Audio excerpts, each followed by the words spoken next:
दशहरा के मेला में आए हुए सभी भक्तजनों का दुर्गा पूजा समिति हार्दिक अभिनंदन करता है। नारियल छत ले और ले रोरी कर जमिया न कानी ले पाने औरी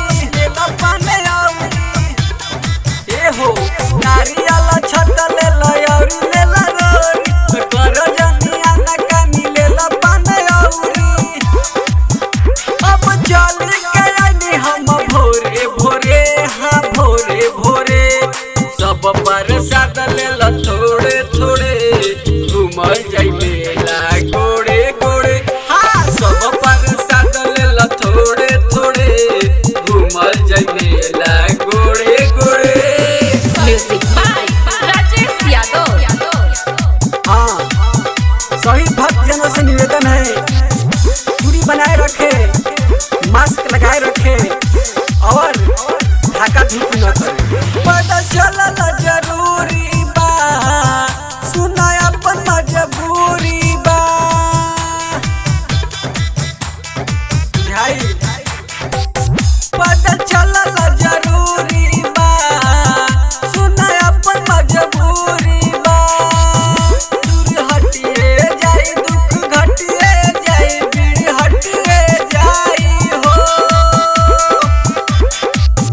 दिहे माई त लड़का होई है जोड़े जोड़े हाँ जोड़े जोड़े सब पर साथ ले थोड़े थोड़े घूमल जाई मेला गोड़े गोड़े हाँ सब पर साथ ले थोड़े थोड़े घूमल जाई मेला गोड़े गोड़े। हेलो एक आवश्यक सूचना, एक बच्चा हमारे पास आया है जो अपना नाम मुन्ना बता रहा है।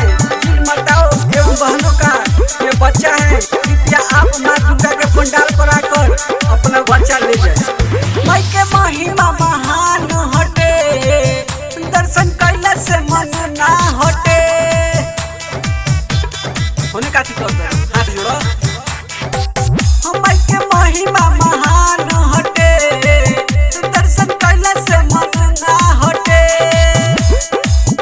मन थकिए जाई गोड़ दुखिए जाई गोड़ फूलिए जाई हो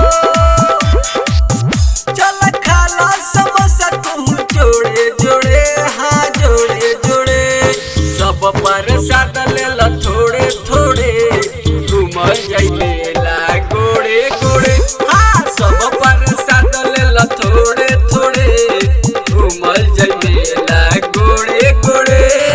नारियल छत ले और ले रोरी कर जमिया न कानी ले पाने औरी अब चली गए हम भोरे भोरे हाँ भोरे भोरे सब पर साथ ले थोड़े थोड़े घूमल जाई मेला गोड़े गोड़े हाँ सब पर साथ ले थोड़े थोड़े घूमल जाई मेला गोड़े गोड़े गोड़े गोड़े। RC recording studio Suremanpur railway station. Music by Rajesh Yadav.